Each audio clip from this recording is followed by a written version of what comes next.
Bienvenido. Espero que tu día haya sido tranquilo. Ahora respira hondo, relájate, y deja que te acompañe en esta historia donde nada es lo que parece, donde la traición llega de la mano de quienes menos imaginamos. Me llamo Elena Márquez y tengo 71 años. Durante gran parte de mi vida pensé que la vejez me regalaría calma, tardes serenas frente al mar y la memoria intacta de un amor que compartí con mi esposo durante más de 4 décadas. Nunca creí que mis últimos años serían testigos de una herida tan profunda, causada no por la enfermedad o por la muerte, sino por mi propia hija. Todo comenzó una tarde gris de martes. Había regresado del médico, cansada por los análisis de rutina, y apenas crucé la puerta de mi departamento el sonido del celular me sorprendió. Era un mensaje de mi hija Clara, la única que me quedaba tras perder a su hermano menor en un accidente hacía años.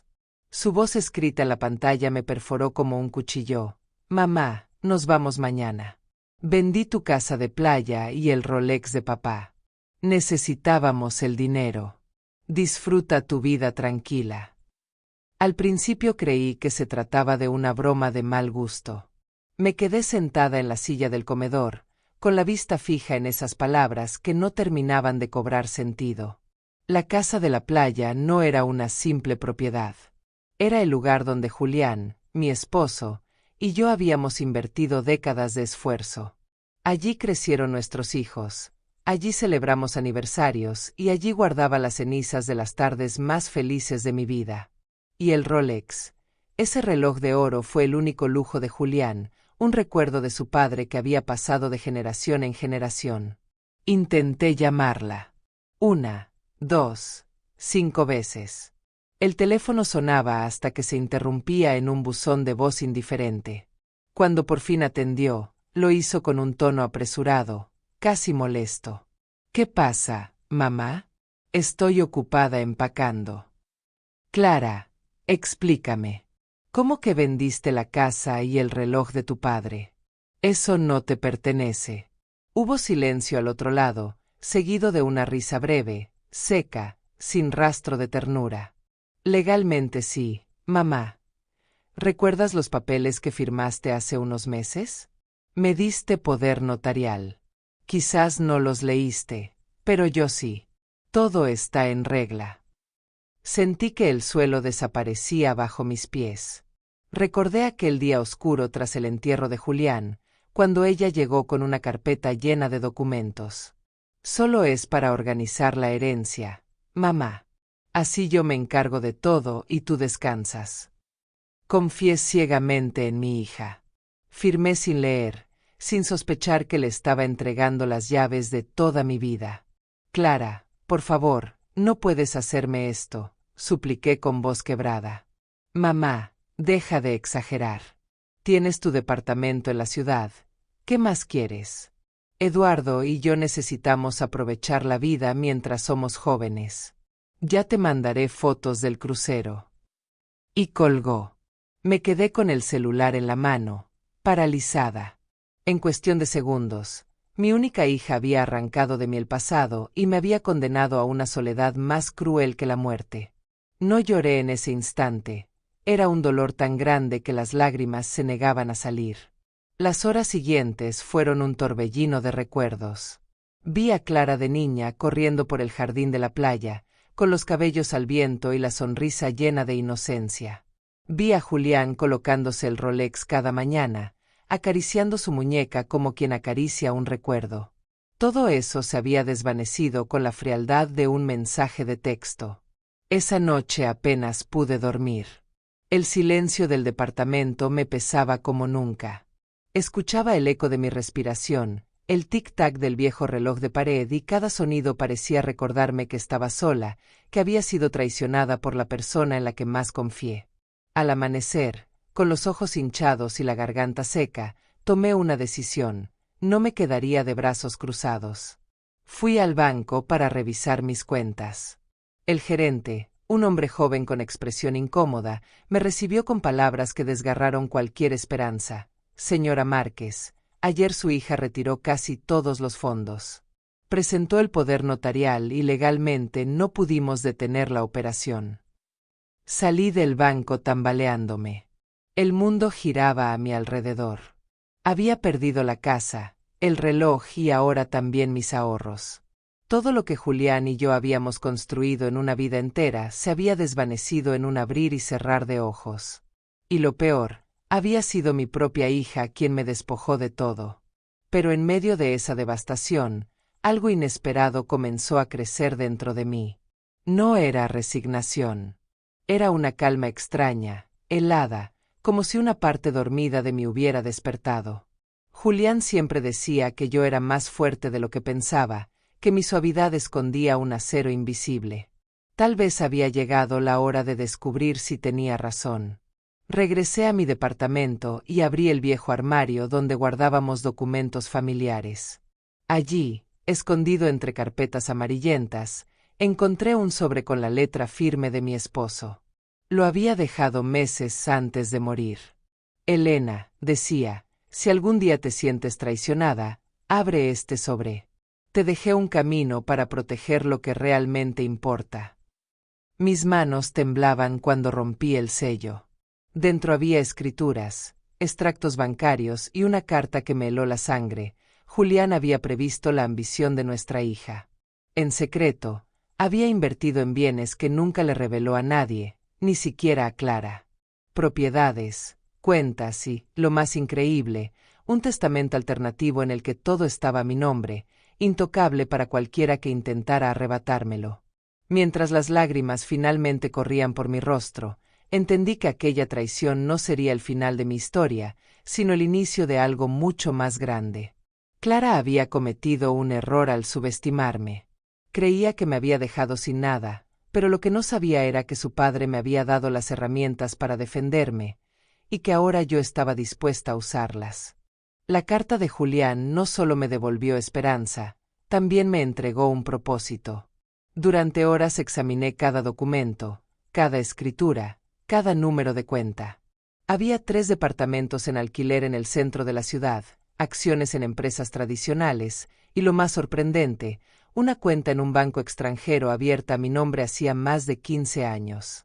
No era una fortuna ostentosa, pero sí lo suficiente para asegurarme que no estaba desamparada. Por primera vez desde la muerte de Julián, sentí que él seguía cuidándome, previendo lo que yo no me atrevía a imaginar, que nuestra propia hija algún día se convertiría en enemiga. Esa tarde pedí cita con un abogado de confianza, el doctor Ramírez, recomendado por una vecina. Le conté mi historia con la voz quebrada, mientras él tomaba notas en un cuaderno de cuero. Cuando terminé, me miró serio. Doña Elena, lo que su hija hizo es legal por el poder que usted firmó, pero podemos contraatacar.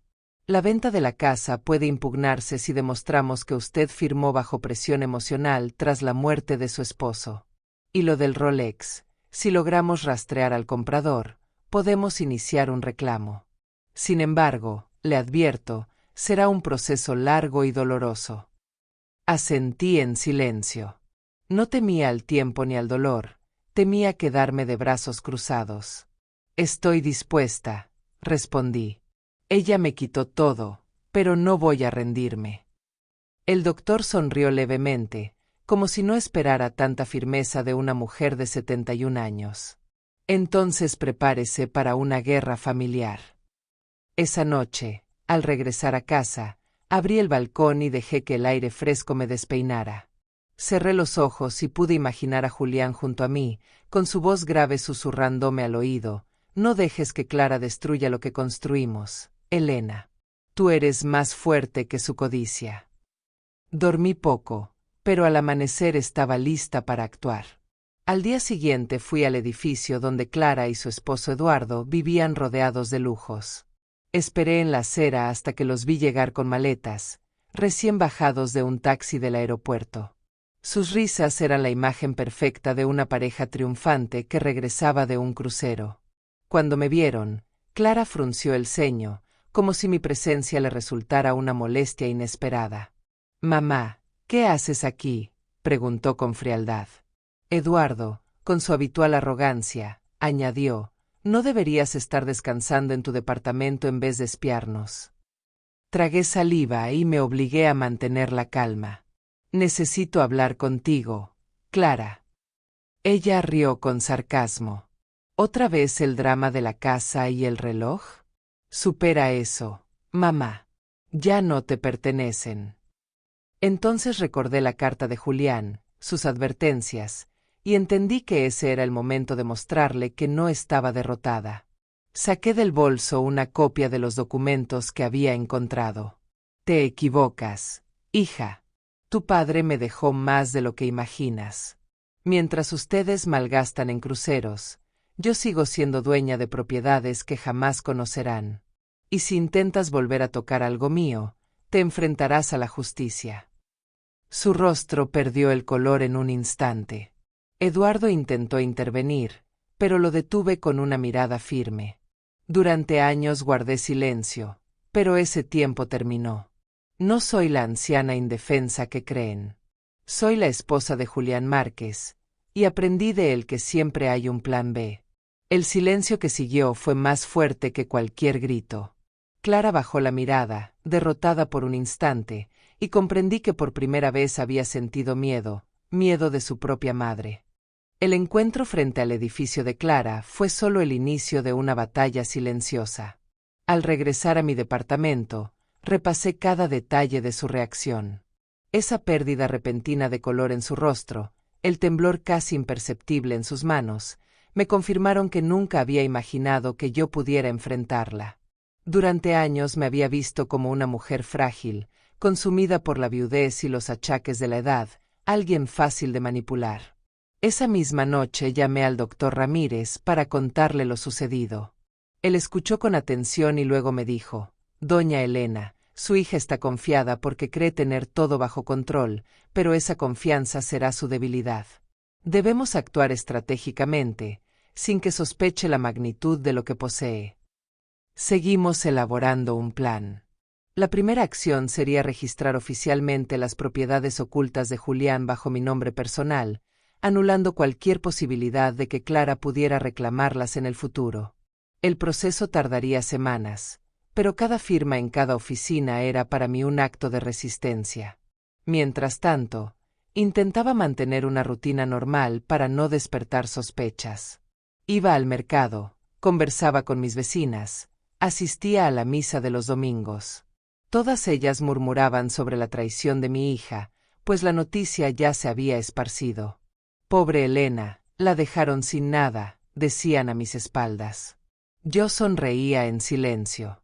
Dejaba que la compasión se instalara, porque cuanto menos esperaran de mí, mayor sería el impacto cuando supieran la verdad. Una tarde, mientras organizaba viejas cajas de fotos, encontré un retrato de Clara a los 5 años. Estaba sentada en la arena de la playa, con las manos llenas de conchas y la sonrisa desbordando inocencia. Me quedé observándola durante largos minutos, preguntándome en qué momento se torció su corazón, en qué instante dejó de ser esa niña que corría hacia mis brazos para convertirse en la mujer fría que me robó todo. Esa noche, incapaz de conciliar el sueño, encendí una vela frente a la foto de Julián y le hablé como si pudiera escucharme. Ella cree que ganó, amor. Cree que me dejó en la ruina. Pero tú me preparaste para esto y no voy a defraudarte. Al día siguiente recibí una llamada inesperada. Era Clara. Su voz sonaba tensa, diferente. Mamá, necesitamos hablar. Podemos vernos mañana en tu departamento. Por un momento pensé que tal vez el peso de la culpa la estaba alcanzando, que al fin había tomado conciencia del daño causado. Pero una sombra de desconfianza se apoderó de mí. Conociéndola, probablemente no era arrepentimiento lo que la movía, sino temor a perder algo más. Acepté con calma, ocultando mi inquietud. Colgué el teléfono y me senté en la sala, mirando fijamente la puerta cerrada. Sabía que al día siguiente, cuando mi hija cruzara ese umbral, ya nada sería igual. Clara llegó puntual a la cita, pero no venía sola. Eduardo apareció detrás de ella, impecable en su traje azul marino, con esa sonrisa falsa que siempre me recordaba a un comerciante barato disfrazado de caballero. Apenas crucé la mirada con él, sentí un escalofrío. Mamá, dijo Clara entrando sin esperar invitación, no vamos a dar vueltas. Necesitamos que entiendas que lo que hicimos fue por tu bien. La casa de la playa estaba abandonada, el reloj guardado en un cajón. Era mejor convertirlo en dinero. Sus palabras eran cuchillos envueltos en terciopelo. Me senté despacio en el sillón y observé cada gesto, cada respiración contenida. ¿Por mi bien, Clara?, pregunté con voz serena. ¿O por el de ustedes?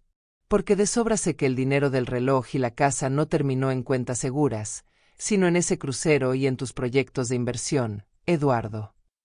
Él se acomodó en la silla fingiendo calma, pero el movimiento nervioso de su pierna lo delataba. Doña Elena, no me malinterprete. Queremos protegerla. Usted ya no está en edad de manejar propiedades ni dinero. Clara solo hizo lo que cualquier hija responsable haría. La ironía de esa frase casi me arrancó una risa amarga. Hija responsable, repetí. Una hija responsable no roba los recuerdos de sus padres, ni los vende como baratijas. ¿Acaso olvidaron que esa casa la construimos ladrillo a ladrillo durante 30 años? ¿Que ese reloj perteneció al abuelo de Clara? El silencio que siguió fue denso. Mi hija bajó la mirada, pero Eduardo intervino de inmediato. Mire, lo hecho está. Pero hay algo más. Queremos que firme un poder extendido sobre las cuentas que aún conserva.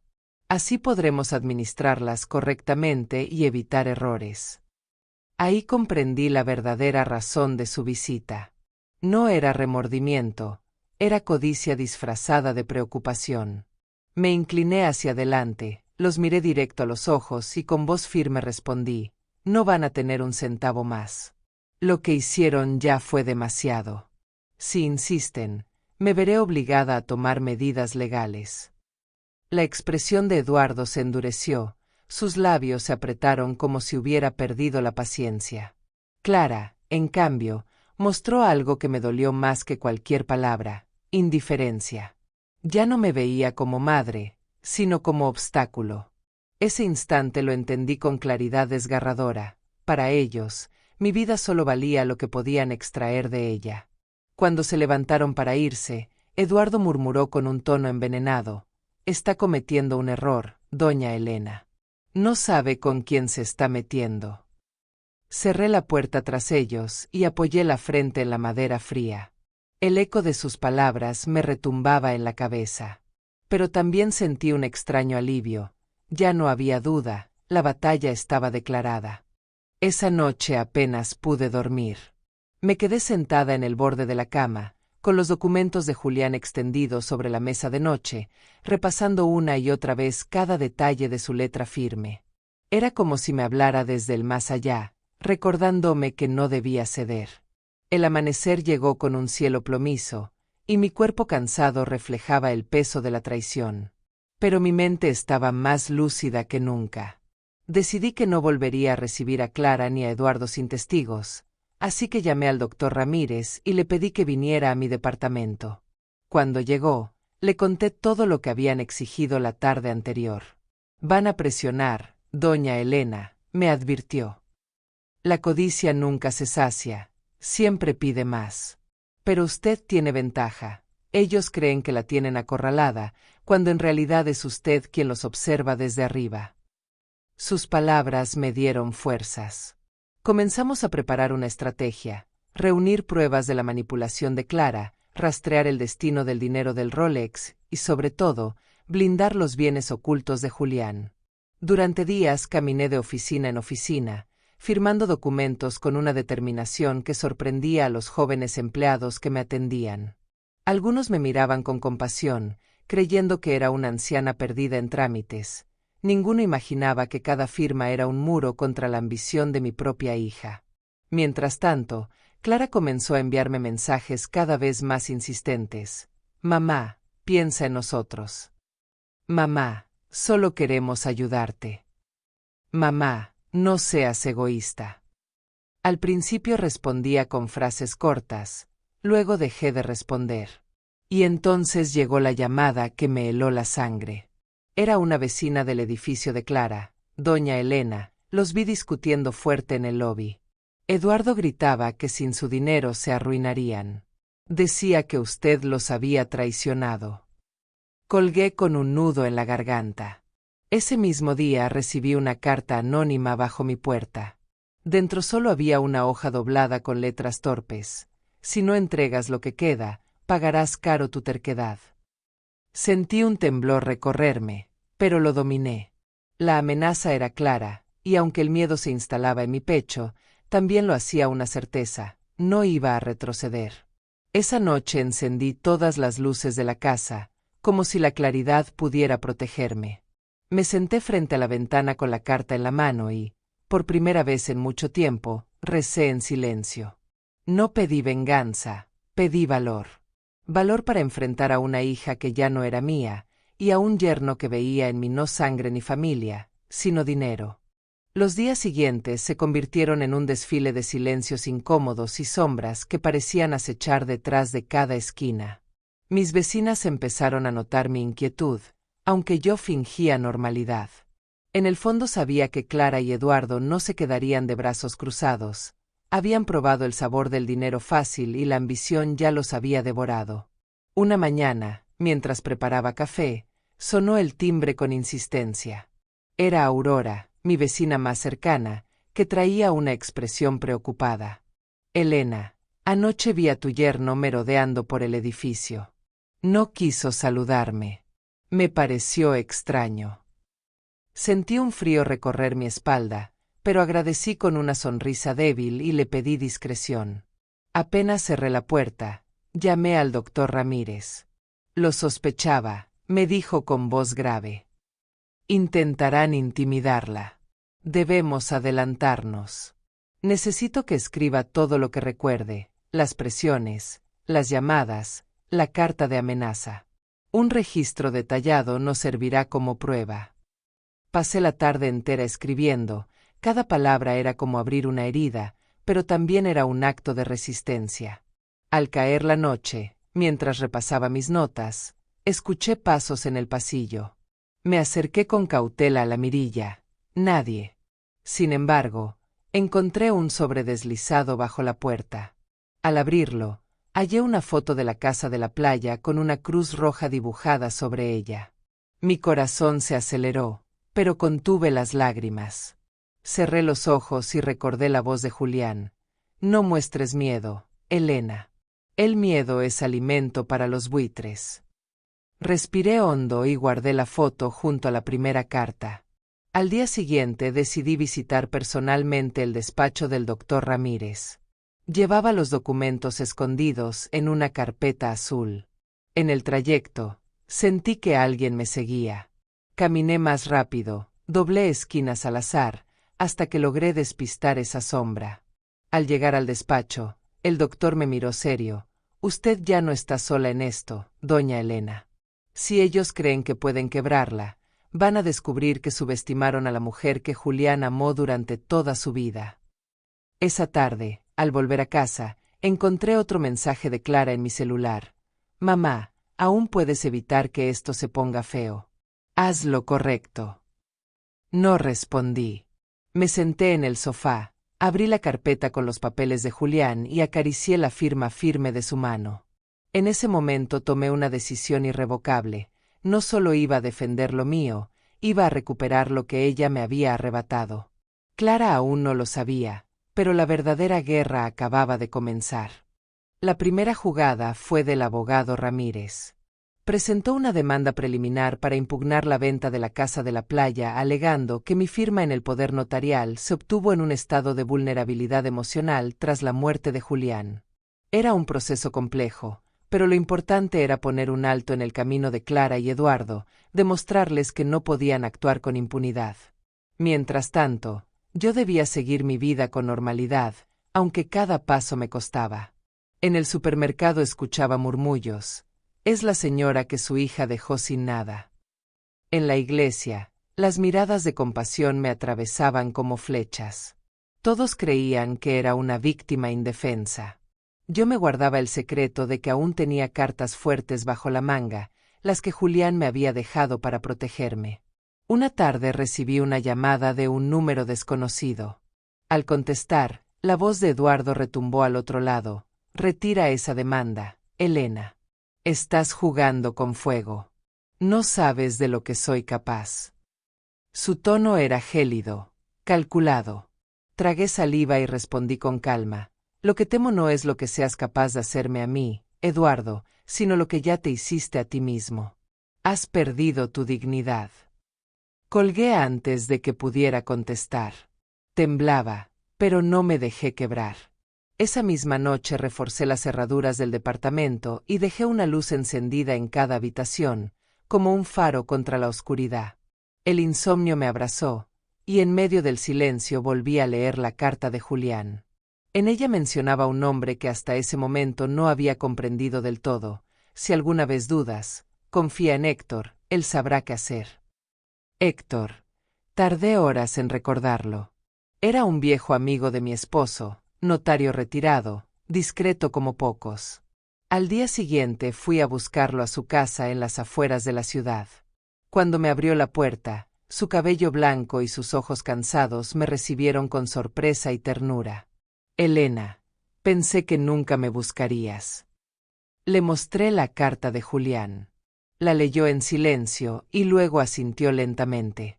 Tu esposo me dejó ciertos documentos adicionales. No estaban destinados a Clara. Eran solo para ti. Desapareció unos minutos y regresó con una caja metálica. Dentro había contratos de inversión, escrituras de un pequeño terreno junto al mar y, lo más inesperado, un diario escrito por Julián en el que relataba sus sospechas sobre Eduardo. Lo conocía bien, dijo Héctor. Sabía que su ambición tarde o temprano los arrastraría a esta situación. Sentí un nudo en la garganta. Julián había visto venir la tormenta y aún así había confiado en que yo podría enfrentarla.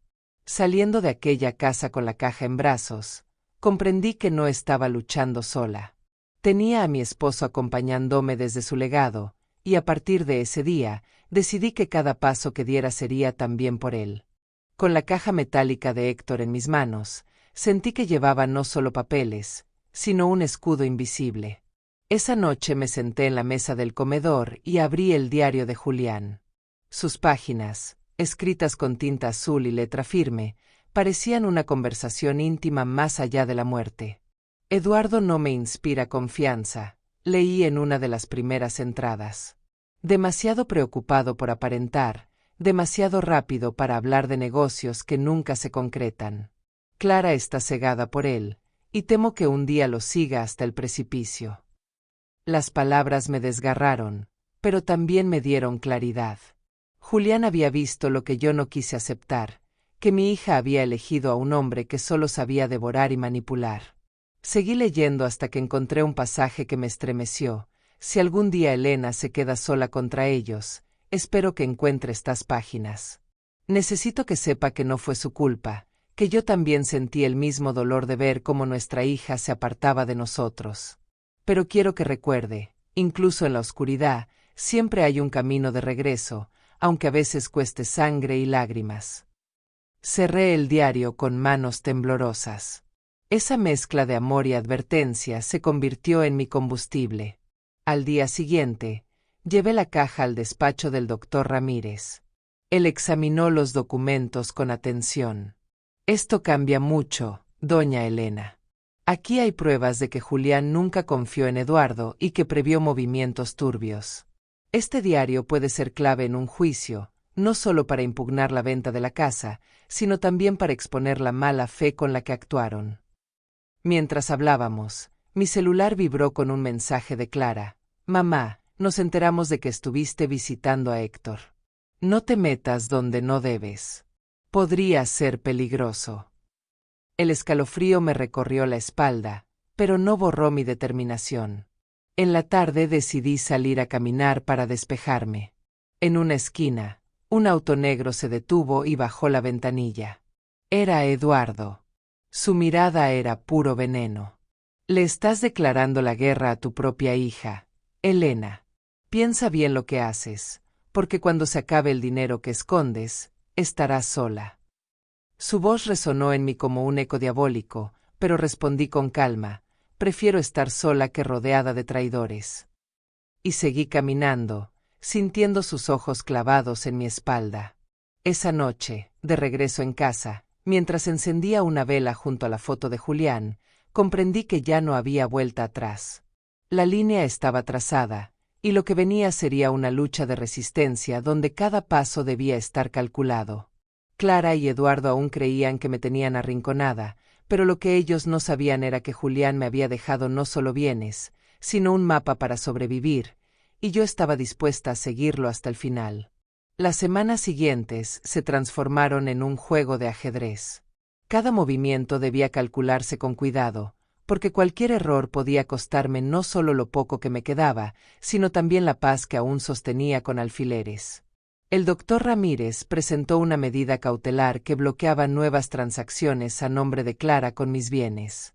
Eso los enfureció. Recibí una llamada suya en plena madrugada. «Mamá, ¿qué ganas con esto? Arruinarme. Hacer que Eduardo y yo quedemos en ridículo. No te importa mi futuro». Su voz era un torbellino de rabia y súplica. Cerré los ojos y respondí con firmeza: «Lo que me importa es el futuro de mi dignidad. Y ya no voy a dejar que la pises». Colgó de golpe, y en el silencio de la madrugada sentí el peso de haber cruzado un punto sin retorno. A los pocos días comenzaron las provocaciones.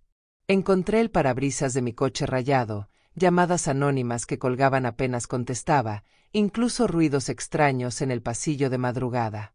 Todo buscaba quebrar mi voluntad. Pero en vez de debilitarme, cada ataque reforzaba mi determinación. Héctor me llamó un viernes al mediodía. «Elena, revisé algunos registros antiguos. Hay un contrato de compra donde Julián adquirió discretamente el terreno contiguo a la casa de la playa. Ese documento nunca salió a nombre de Clara ni de Eduardo. Legalmente, aún es tuyo». Una chispa de esperanza iluminó mi pecho. Ese terreno podía convertirse en el símbolo de resistencia, la prueba de que todavía había raíces que no podían arrancarme. Planeamos ir juntos a verificar el estado de la propiedad, pero antes de eso recibí otra visita inesperada. Era Eduardo, que apareció en la puerta de mi departamento sin previo aviso. Traía un ramo de flores marchitas y una sonrisa torcida. «Vengo en son de paz, doña Elena. Clara está alterada, pero yo quiero arreglar esto.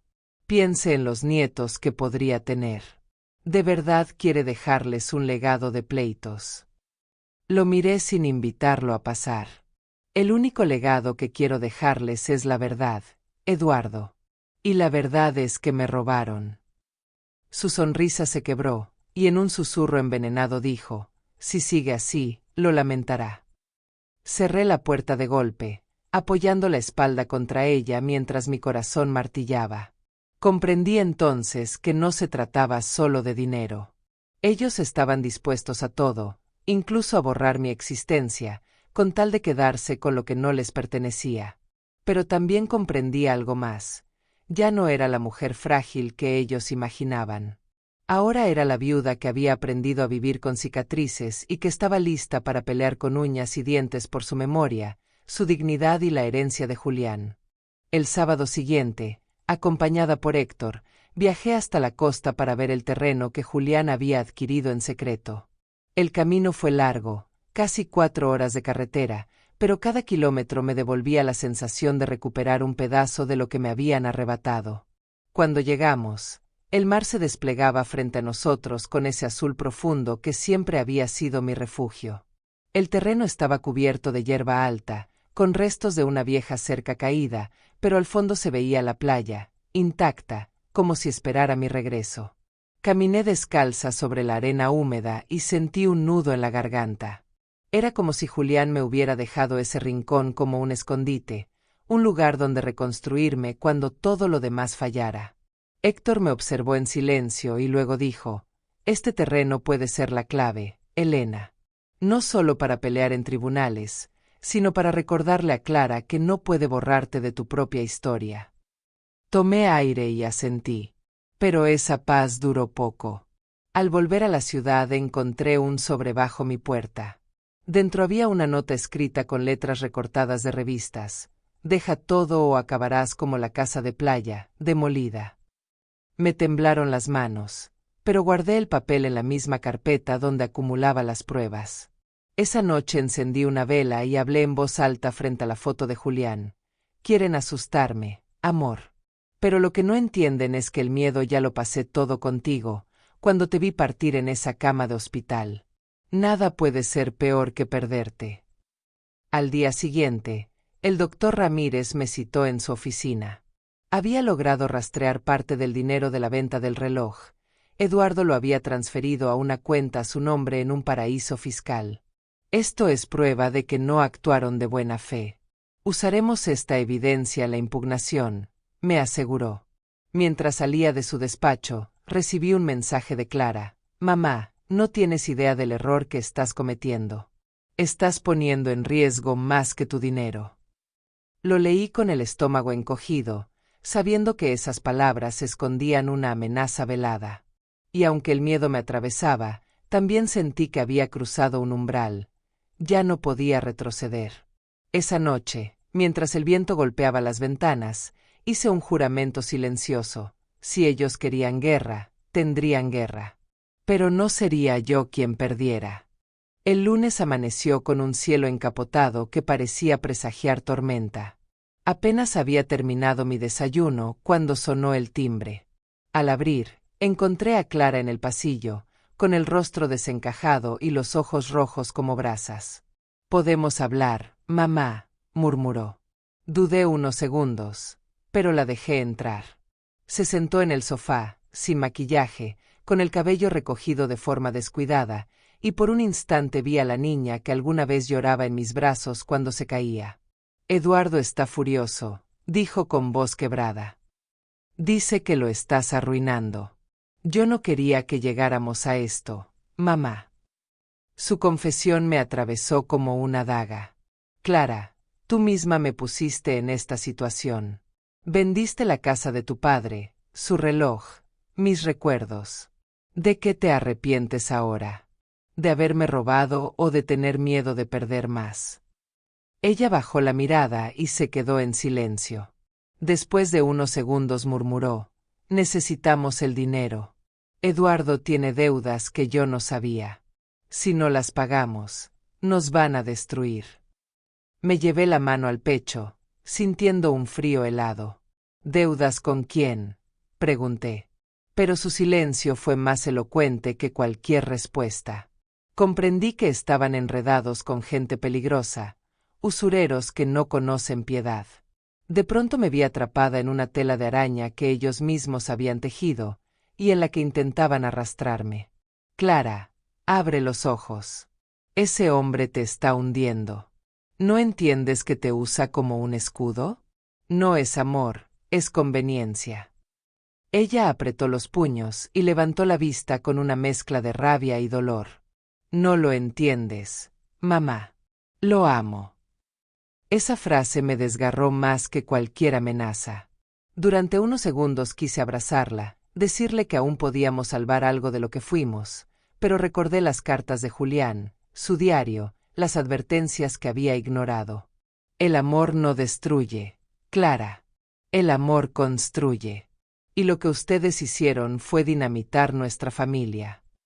Se levantó bruscamente y caminó hacia la puerta.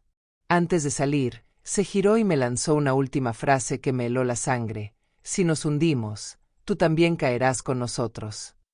El portazo resonó en todo el departamento. Me quedé de pie, temblando, sabiendo que aquella guerra ya no era solo por dinero, sino por sobrevivir.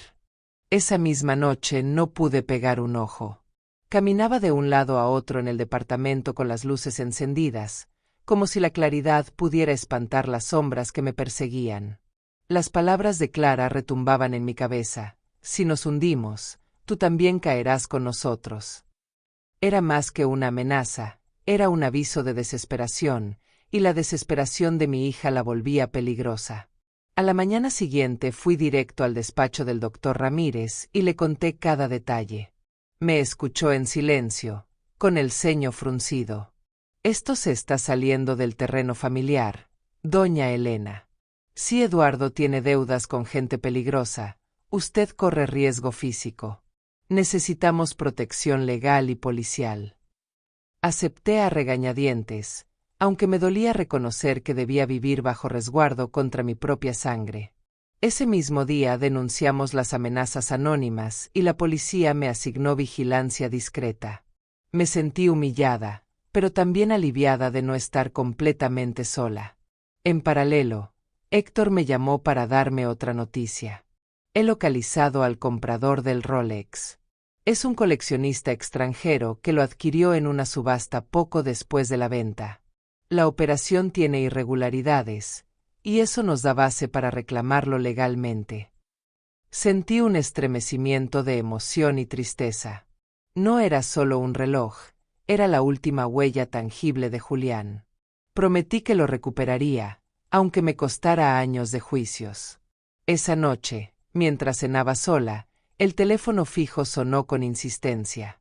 Contesté, y una voz masculina desconocida susurró: «Entrégales lo que piden y vivirás tranquila. No lo hagas y pronto llorarán por ti». Colgué con la sangre helada, pero sin dejar escapar ni un grito.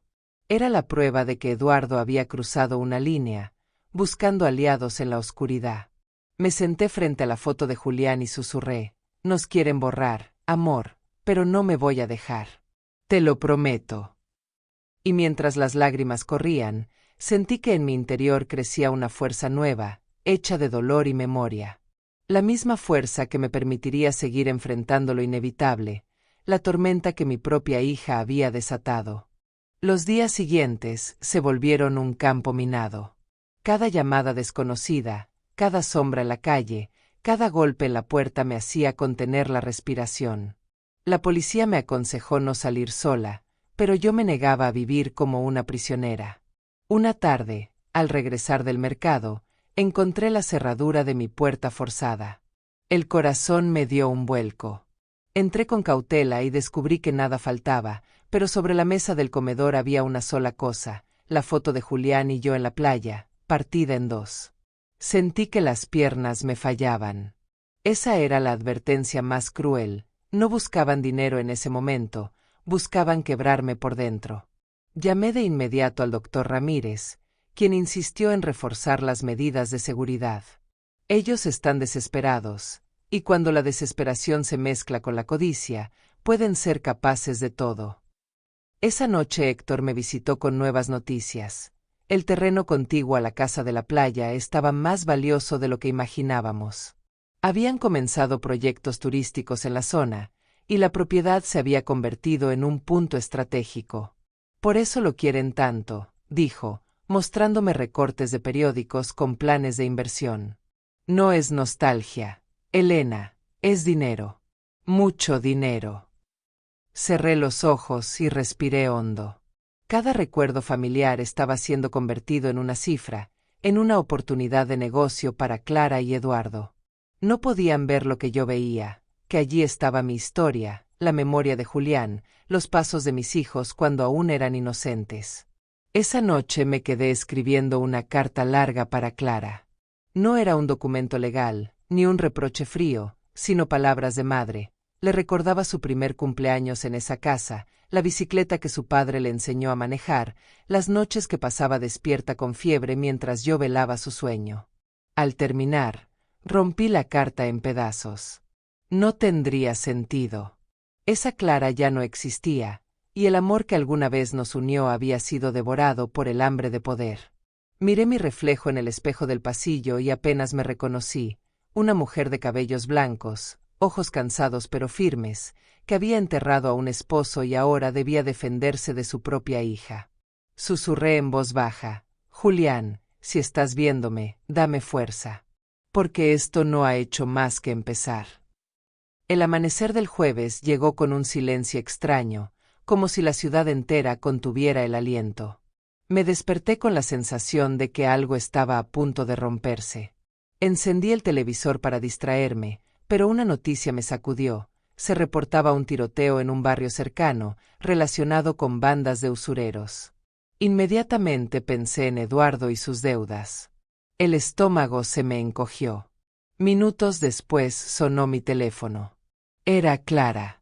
Su voz estaba temblorosa, al borde del llanto. Mamá, tienes que ayudarme. Ellos vinieron a buscarnos. Dijeron que si no pagamos, nos harán desaparecer. Cerré los ojos y sentí un torbellino de emociones, rabia, miedo, compasión. A pesar de todo, seguía siendo mi hija. ¿Dónde estás?, pregunté. Me dio una dirección en las afueras de la ciudad, un motel barato donde se habían escondido. Dudé en ir, pero el instinto maternal me ganó. Antes de salir llamé al doctor Ramírez y a Héctor. Ambos me suplicaron no hacerlo sola. Acordamos encontrarnos cerca del lugar.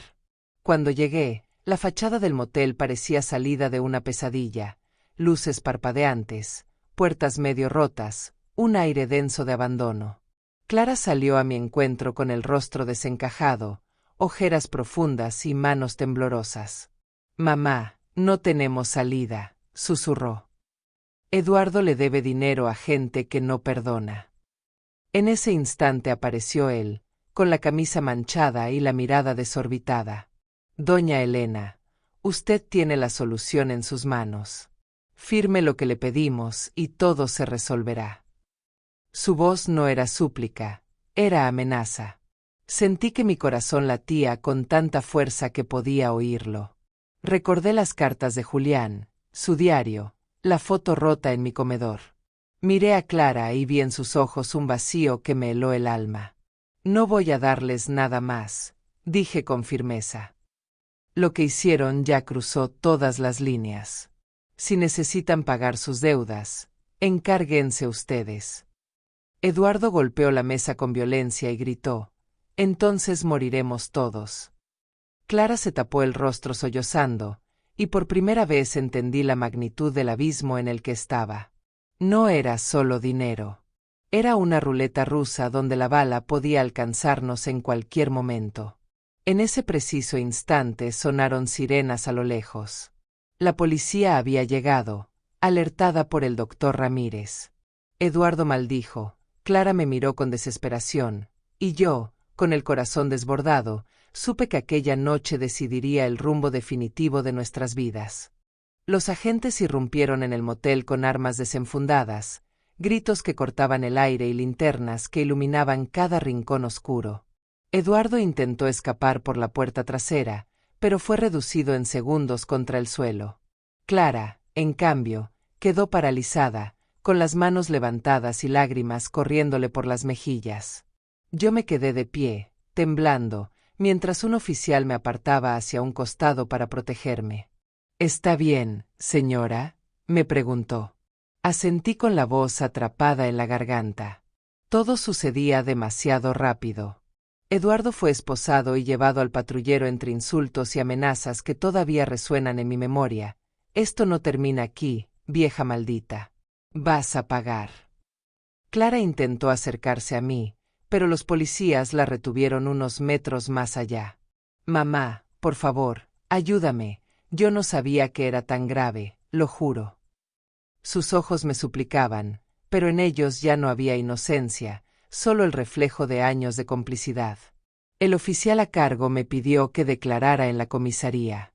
Pasé horas relatando todo: la venta de la casa, el Rolex, las amenazas, la foto rota, la carta anónima.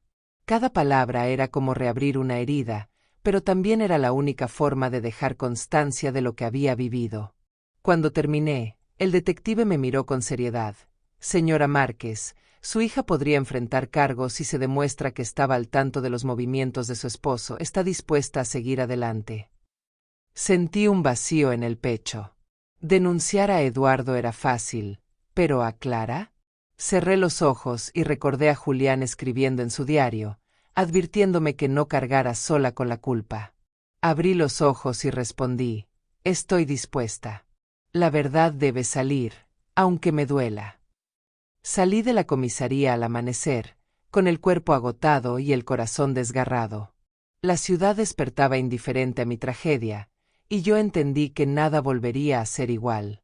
Caminé hasta mi departamento, encendí una vela frente a la foto de Julián y le susurré: Lo hice, amor. Conté todo. Ahora que sea la justicia quien hable. Pero mientras el fuego titilaba, una certeza me atravesó. Clara no estaba vencida. Su llanto en el motel no era solo miedo, era también cálculo. Y tarde o temprano, intentaría volver a golpear. Los días posteriores al arresto de Eduardo fueron una mezcla de alivio y desasosiego.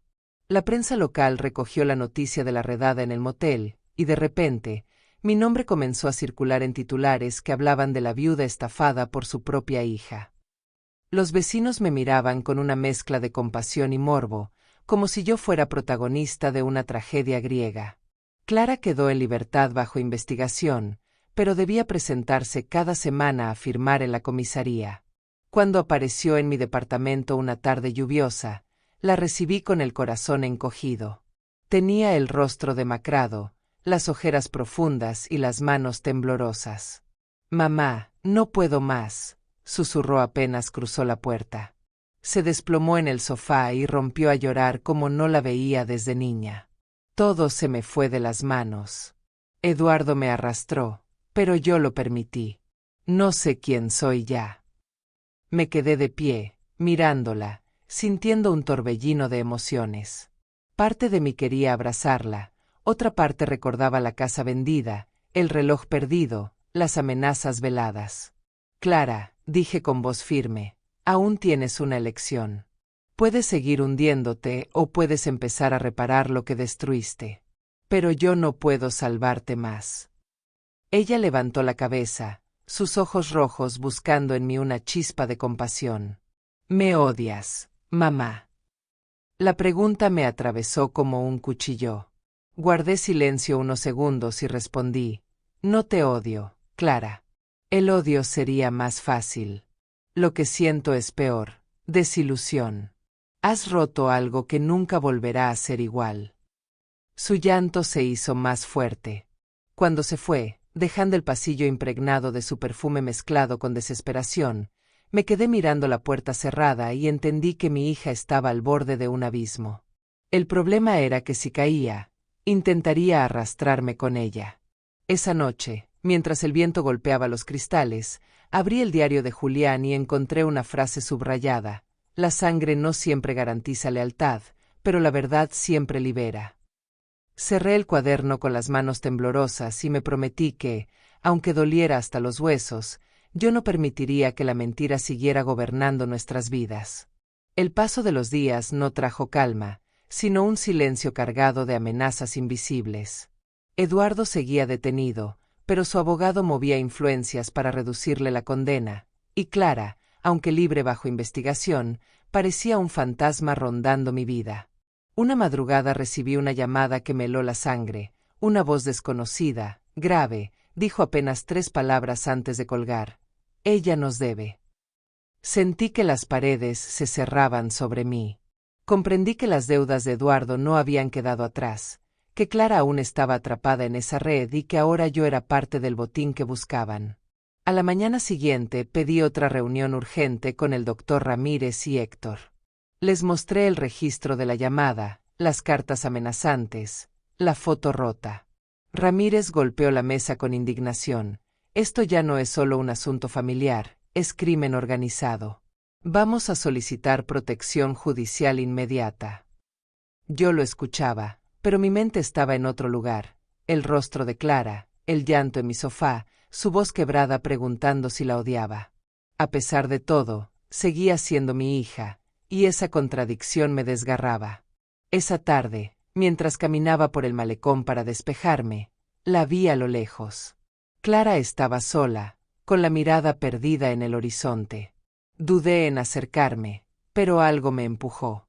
Cuando me oyó, giró la cabeza y sus ojos estaban enrojecidos, cansados. «Mamá, ya no sé cómo salir de esto», susurró. «Siento que todo lo que toco se convierte en cenizas». Me quedé en silencio unos segundos, luego respondí: «Entonces empieza por no tocar nada más. Deja de destruir. Coopera con la justicia. Entrega a Eduardo y a quienes lo rodean». Ella negó con la cabeza, aterrada. «No entiendes, Mamá, si hablo, me matan. Y ahí lo entendí con claridad. Clara estaba atrapada entre dos fuegos, y yo también. Mientras nos quedábamos en ese malecón con el viento frío golpeándonos, supe que la batalla final no sería solo en tribunales, sino en las entrañas mismas de la oscuridad que Eduardo había abierto. Esa noche, incapaz de dormir, me quedé repasando cada palabra de Clara en el malecón. Si hablo, me matan. Esa frase resonaba en mi cabeza como una campana lúgubre. Comprendí que la situación había alcanzado un punto de no retorno. Ya no era solo una disputa por bienes, era una red peligrosa que podía cobrarse vidas. Al amanecer recibí una visita inesperada. Era el detective a cargo del caso de Eduardo. Se sentó en mi comedor con expresión grave.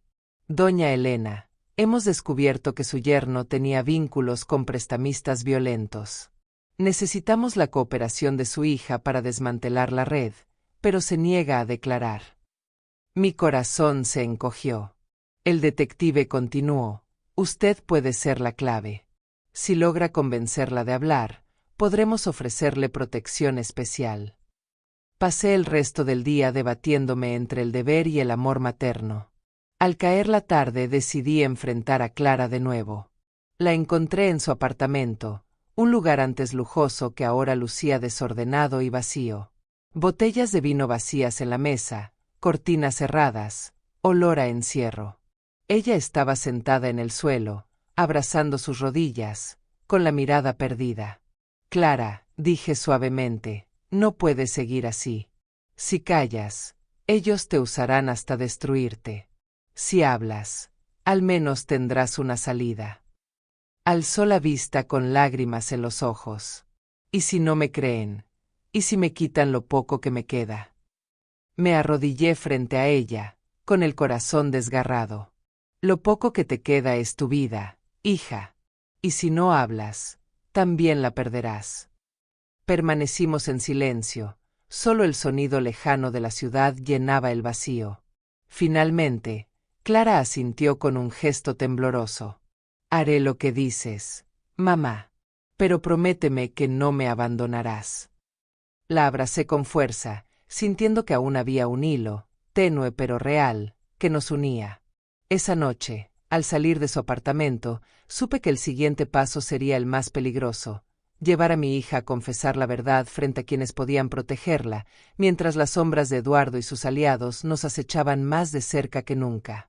La mañana en que Clara aceptó declarar fue una de las más tensas de mi vida. La acompañé a la comisaría, con el corazón latiendo tan fuerte que apenas podía respirar. El detective Martínez nos esperaba con una carpeta gruesa de documentos y una grabadora encendida. Clara, pálida, con las manos sudorosas, comenzó a hablar. Al principio con voz débil, apenas audible, luego con una firmeza inesperada. Reveló nombres, lugares, cantidades de dinero. Explicó cómo Eduardo había contraído deudas imposibles con prestamistas violentos, cómo la había convencido de vender la casa y el reloj para cubrir pagos urgentes, cómo ambos habían planeado manipularme para quedarse con todo. Yo la observaba en silencio, sintiendo una mezcla de orgullo y dolor. Mi hija, la misma que me había traicionado, ahora se desnudaba ante la justicia. Cuando terminó, Martínez apagó la grabadora y dijo con seriedad: esto no servirá, pero deben entender que habrá represalias. Necesitaremos trasladarla a un lugar seguro. Clara me miró aterrada. ¿Un lugar seguro? Encerrada como una prisionera. El detective fue claro: mejor prisionera viva que libre y muerta. Esa frase me estremeció. Esa noche Clara fue llevada a una casa protegida, bajo vigilancia policial. Yo regresé sola a mi departamento, con el eco de su voz aún resonando. Al abrir la puerta encontré un sobre en el suelo. Dentro había una bala y una nota: esto es lo que le espera a la traidora. Sentí que el aire me faltaba. No lloré, no grité. Solo guardé la bala en la caja metálica de Julián, junto a sus documentos, como si fuera parte de esta historia inevitable. Encendí una vela frente a su foto y murmuré: amor, Estamos cerca del final.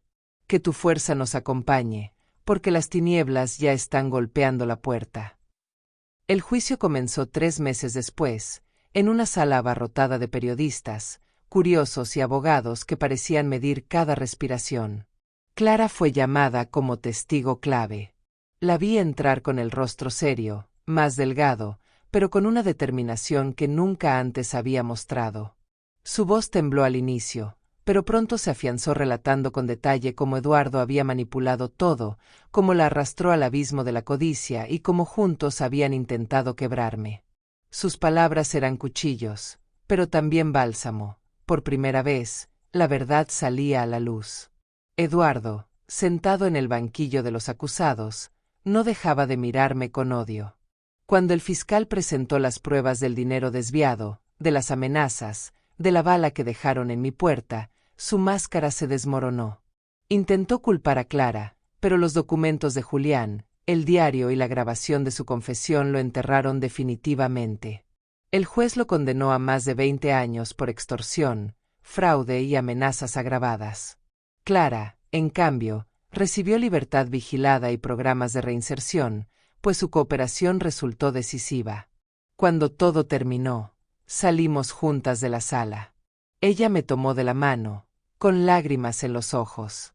Mamá, sé que nunca recuperaré lo que te quité, pero gracias por no rendirte conmigo. No respondí con palabras, solo apreté su mano. Entendí que el perdón no era un acto repentino, sino un camino largo, y apenas estábamos dando el primer paso.